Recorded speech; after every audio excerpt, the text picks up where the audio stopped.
بسم اللہ الرحمن الرحیم، السلام علیکم۔ پاکستان میں اس وقت یہ بحث بہت زور و شور سے جاری ہے کہ بٹاگرام میں یعنی کہ پی کے ضلع بٹاگرام میں چیئر لفٹ کے ٹوٹ جانے کے بعد جو بچے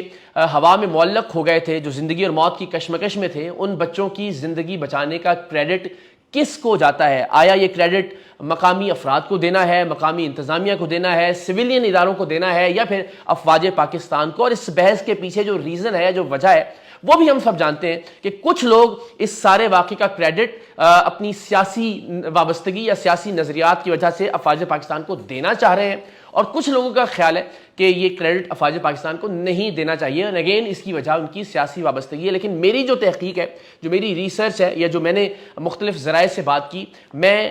حقائق آپ کے سامنے آج رکھوں گا کہ اصل میں یہ کریڈٹ کس کو دینا چاہیے، یا کریڈٹ کس کا ہے۔ ہم نے دیکھا کہ دن بھر یہ معاملہ ٹیلی ویژن سکرینز کی زینت بنا رہا، سوشل میڈیا پر بھی شاید ہی پاکستان کا کوئی شہری ایسا ہو کہ جو دعا گو نہ ہو ان بچوں کی سلامتی کے لیے، اور ظاہر ہے سب وہ خاص طور پر وہ افراد جو صاحب اولاد ہیں، وہ سب یہ چاہتے تھے کہ یہ بچے خیر و عافیت سے واپس آ جائیں، جو بچے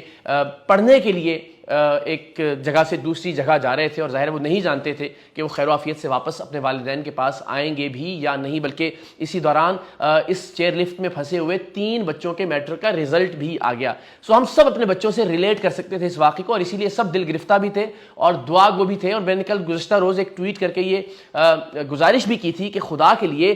اس وقت جب یہ بچے ہوا میں پھنسے ہوئے، کم سے کم اس وقت تو سیاسی پوائنٹ سکورنگ مت کیجئے، چاہے وہ فوج کی محبت میں ہے، چاہے وہ فوج کے بغض میں ہے، چاہے وہ کسی پولیٹیکل پارٹی کے پیار میں ہے، چاہے وہ کسی پولیٹیکل پارٹی یا اسٹیبلشمنٹ کی نفرت میں ہے۔ کم سے کم اس موقع پر پوری قوم کو چاہیے تھا کہ وہ متحد ہو کر اور متفق ہو کر دعا کرتی۔ اکثریت ایسے ہی لوگوں کی تھی جو دعا گو تھی کہ یہ بچے خیر و عافیت سے واپس آ جائیں۔ سو ہم نے مناظر دیکھے، کچھ چیزیں جو آپ سب کے سامنے تھیں، کچھ چیزیں جو شاید اس طرح سے واضح طور پر سامنے نہیں آئیں، اور رات گئے کچھ پروپیگنڈے کی نظر ہو گئیں یا پس پشت چلی گئیں۔ ابتداً ہم سب جانتے تھے کہ ظاہر چونکہ 2 رسیوں پر یہ ڈولی یا وہ جو چیئر لفٹ تھی وہ کام کرتی تھی، اور ایک رسی کے ٹوٹ جانے سے وہ ہوا میں معلق ہو گئی تھی، ہوا میں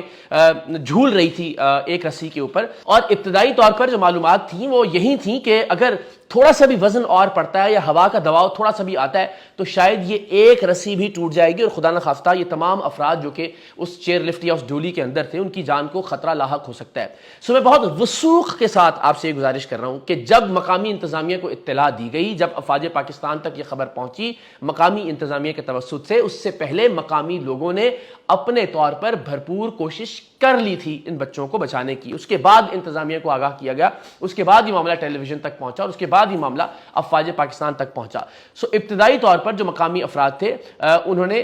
ہر ممکن کوشش کر لی تھی کہ ان بچوں کو ریسکیو کیا جائے، لیکن ممکن نہیں ہو سکا، اور تبھی پھر انتظامیہ کو انوالو کرنا پڑا اس واقعے کے اندر۔ اور انتظامیہ نے الٹیمیٹلی ایک شخص کو جس کو انوالو کیا at the end of the day,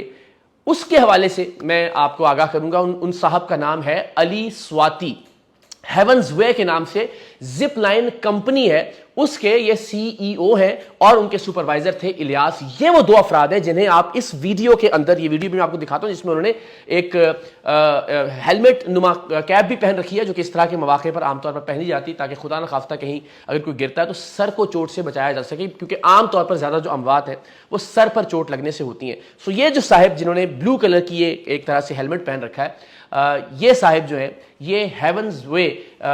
us zip line company کے CEO ہیں، اور 7 بچوں کو ان صاحب نے ریسکیو کیا۔ ایک بچہ افواج پاکستان نے ہیلی کاپٹر کے ذریعے ریسکیو کیا، جس کی فوٹیجز بھی آپ نے دیکھی۔ لیکن اس سے فائدہ یہ ہوا، فرق یہ پڑا کہ الٹیمیٹلی ڈولی پر ایک شخص کا وزن کم ہو گیا، اور الٹیمیٹلی اس بات کا امکان اور زیادہ روشن ہو گیا کہ کوئی دوسرا شخص یا ایک سے زائد اشخاص زپ لائن کے ذریعے ڈولی تک پہنچ سکتے ہیں۔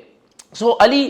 سواتی کا یہ کہنا ہے کہ ابتدائی طور پر افواج پاکستان نے انڈیپینڈنٹ اردو سے بات کرتے ہوئے یہ باتیں کہیں کہ افواج پاکستان کے 4 ہیلی کاپٹرز فوری طور پر پہنچے، جب مقامی لوگوں نے ہاتھ کھڑے کر لیے، مقامی لوگوں نے کہا کہ ہم سے یہ معاملہ اب ہینڈل نہیں ہو رہا، تب وہ انتظامیہ کے پاس گئے۔ اور پھر جو ڈپٹی کمشنر مانسہرہ ہیں بلال محمود راؤ، انہوں نے افواج پاکستان کے متعلقہ لوگوں کو یہ بات بتلائی کہ جو زپ لائن کے اوزار ہیں وہ ہیونز وے جو کمپنی ہے اس کے CEO ہے وہ فراہم کر سکتے ہیں۔ اور علی سواتی نے انڈیپینڈنٹ اردو سے بات کرتے ہوئے بتایا کہ انہیں ہیلی کاپٹر کے ذریعے بٹاگرام لانے والی پاک فوج تھی۔ سو افواج پاکستان نے اس بات کا اعادہ بھی کیا کہ انہوں نے جو زپ لائن ایکسپرٹس تھے ان کو پہنچایا ہے اس مقام تک. سو الٹیمیٹلی مجھے لگتا ہے کہ اس سارے واقعے کے اندر سب کو کریڈٹ دینا بنتا ہے. علی سواتی اس بات کے معترف ہیں, انہوں نے بہت ہی ببانگ دہل کہا کہ 80% جو کریڈٹ ہے وہ افواج پاکستان کا ہے, لیکن باقی اداروں مقامی افراد کا, اور انہوں نے ظاہر اپنا بھی جو کردار ہے وہ 20% تک انہوں نے محدود کیا. ان کا یہ کہنا تھا کہ ابتدائی طور پر کھانے پینے کی اشیاء جو ان لوگوں کو پہنچائی گئیں وہ پاک فوج کی جانب سے پہنچائی گئیں. ان افراد کو جو دل کی دھڑکن کو نارملائز رکھنے والی دوائیں ہیں وہ پہنچائی گئیں, کیونکہ انہوں نے کہا بہت مشکل تھا, ہمیں 10 سے 20 منٹ لگتے تھے بچوں کو کنونس کرنے میں, ان کو نارملائز کرنے میں, کہ جب ہم زپ لائن کے ذریعے پہنچتے تھے اس ڈولی تک تو ظاہر ہے بچے نیچے گرنے کے خوف سے ڈولی سے باہر نکلنے یا زپ لائن میں خود کو جو باندھنے پر اور باندھنے کے بعد واپس آنے پر آمادہ نہیں ہوتے تھے, ڈر کی وجہ سے اور خوف کی وجہ سے. اور اسی لیے انہوں نے بتایا کہ وہ جو دل کی دھڑکن کو نارملائز رکھنے والی دوائیں تھیں انہوں نے بھی بڑا کردار ادا کیا, بچوں کے پاس کھانے پینے کی چیزیں موجود تھیں. سو الٹیمیٹلی وہ تھوڑا سا نارملائز تھے اور اسی وجہ سے آسانی سے ان کو لانا ممکن ہوا. لیکن پھر بھی 4 گھنٹے کی یہ جد و جہد تھی علی سواتی کی اور ان کے جو سپروائزر ہیں ان کی کمپنی کے الیاس,